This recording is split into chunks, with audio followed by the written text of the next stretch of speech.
Welcome to the channel.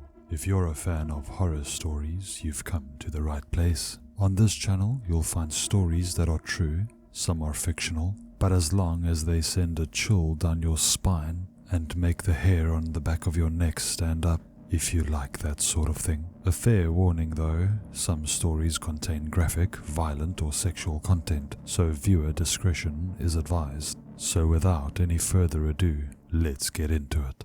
My husband is obsessed with the woman in our wall. Written by Redditor Jamie Francis P.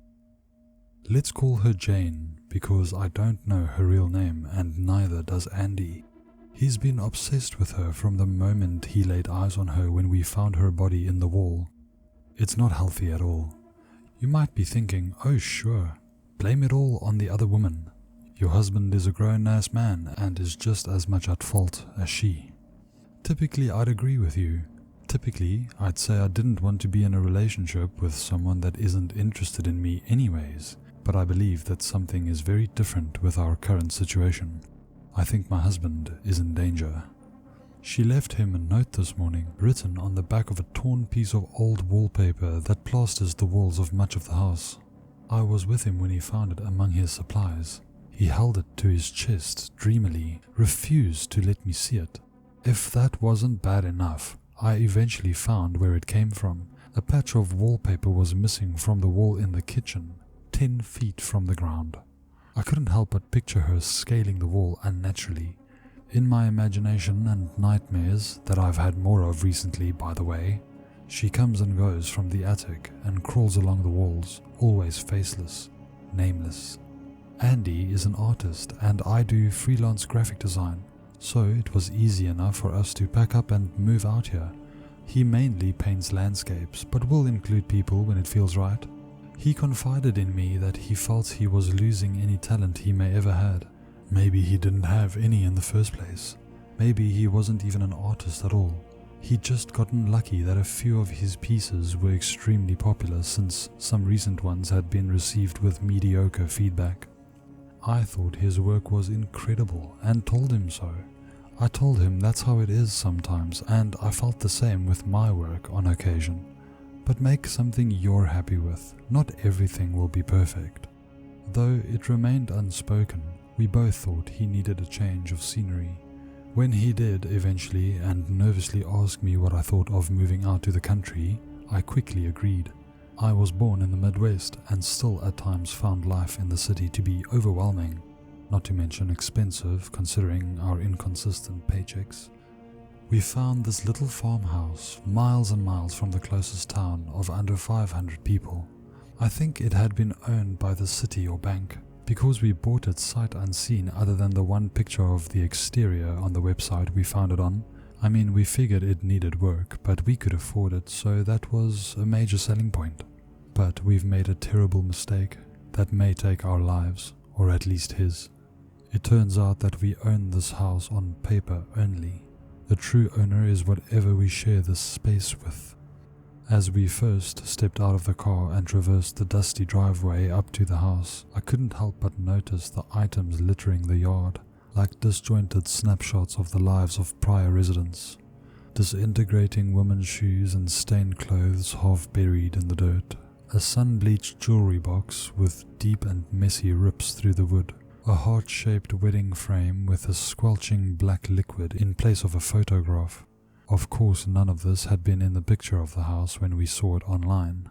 As for the house itself, as soon as we opened the door, I knew something was off about the place. The windows didn't seem to let in enough light, despite there not being a cloud in the sky. I've since noticed that there's some sort of darkness in this house that even the brightest of days and cleanest of window panes cannot permeate. The walls were cracked and bulged in odd places where plaster looked to have been hastily and amateurly applied. A smell, like that of long-forgotten food, permeated the air. Even after airing out the place, I still catch the occasional scent lingering throughout the house, in the air itself and absorbed by the hardwood floor and cabinets. But Andy swears he doesn't smell it. There's an air of sadness and longing here that never seems to go away. There's also this odd-smelling, greasy-looking residue staining the area around the entrance to the attic that drips onto the floor. I don't know where it comes from, but no matter how often we try to clean it, there's always more of it. Typically I like open floor plans, but for some reason I can't explain, the high ceilings and few walls here felt threatening, as if any opening in this place is an invitation for something else to fill it. Sometimes I felt the presence of that something in the form of a choking heaviness in the room, other times as anger. No, anger isn't strong enough, it feels like pure hatred. As we moved in our last box and locked the front door behind us, my chest tightened as I had a panicked thought. There's nowhere to hide. I still get that feeling sometimes. What I have yet to figure out is what exactly I'm trying to hide from in our own house. Is it her? I wish I could describe it better, the feeling I get in this place. The weirdest thing is that Andy loves it here. He's been painting again, nearly constantly. What worries me is that from the moment he met her and since his visits to her in the attic, his art has become much darker. Before we moved here, he used to paint by the beach, but because it was hours away, he didn't get to go often. He'd instead paint from memory, or he'd paint us together based on our old vacation pictures. Even during our first few weeks here, he painted the landscape with the light-handed and airy style he was known for.